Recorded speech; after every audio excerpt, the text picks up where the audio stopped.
Well, in the Mackenzie Delta, all my father and some of my friends that have a lot of knowledge and know-hows to travel in the Delta during the spring, pay really close attention on ice safety. And when you spend a lot of time out in the land, those kind of things are important because it's between life and death. If you're not careful and you're not really keeping an eye on what you're doing, things can happen very fast. So when we're traveling, we always stayed away from shore, because that's the first place that's going to get thin. And you also got to watch for dark ice. Any kind of dark ice, you see dark ice, it's not good ice. It's pretty soft and candly.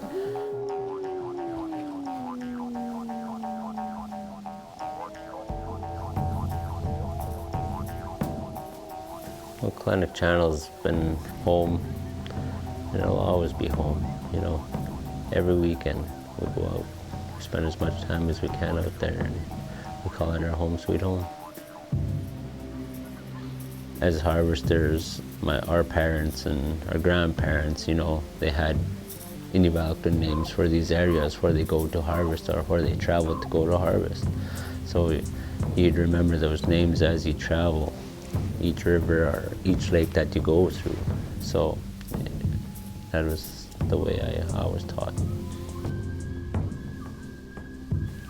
A long time ago, that when my dad told me that his family, Kalinek family, was raised there, and the channel was a lot smaller, so I guess there was always change, and we call it climate change. It's just a lot faster now. But the schooners, they used to park them on the outside of Kalinek Channel because the channel was too narrow to come into. And there used to be 5 family cabins there. A lot of people, family members and friends, came out and camped and spent weekends out there, and mantees and whoever would be busy in the morning just getting breakfast prepped. They had stacks of sourdough pancakes, and you look at the floor, and the whole floor and all the beds were covered with people. Those are fun times when there was a lot of people traveling and a lot of people visiting. When I was pretty young, like I said, you could drive around in the Mackenzie Delta and visit people at their cabins, And it wasn't just, a couple people here and there. There were people everywhere.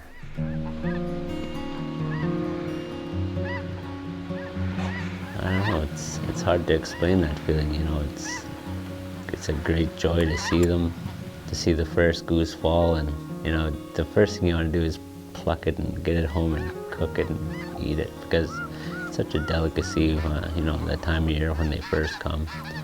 And then after that, you're eating geese for a couple of weeks, but you never get tired of it until you start getting to the whaling season then, But first geese that come raw was so much fun and so good to eat.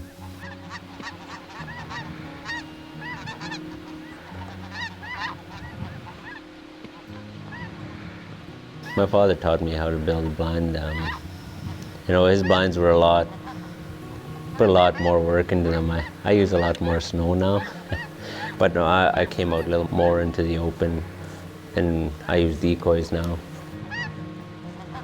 My father never used decoys, and it's amazing how much geese we got, with just the way that they call the geese, and we get, our 80 to 100 that we needed throughout the spring. We just called them in with his voice, and, just thinking about that is pretty cool.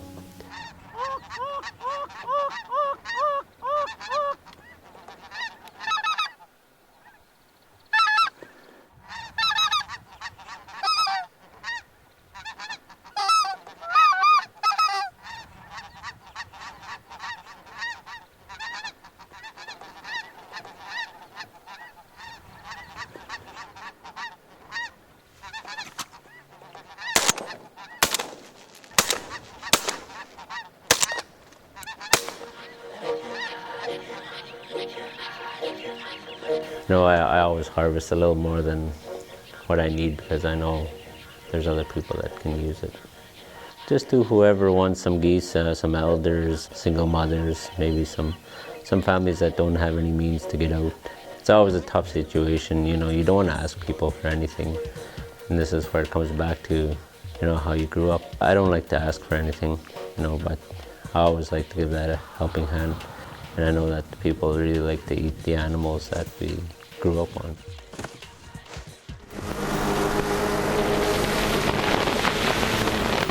It all depends again on weather, and timing. It was really late in the spring. We're looking at the last couple of days running on the river, and the geese were just coming in by the thousands and thousands. Sometimes you hit it right on, sometimes you miss it. The ice is too rotten and the geese haven't come yet. And it's all about timing and weather and the conditions. So every year is different.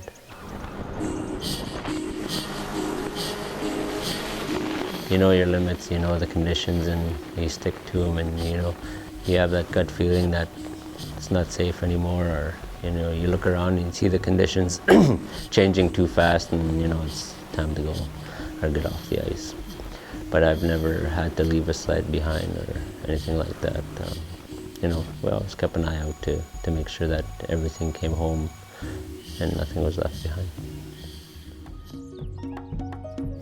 People have become so busy with living in town and having jobs, and the transition of living a traditional lifestyle to living in town and making money to pay your bills and to also to go out and do some harvesting. A lot of our elders that are passed on are on their way, getting older and passing that traditional knowledge on how to harvest properly, how to watch for, where to go, all these kind of things. Really important things to capture and to share, and also to teach. That's such an important resource that everybody should have, because that's who we are.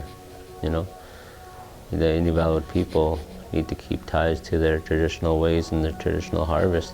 Without that, who are we?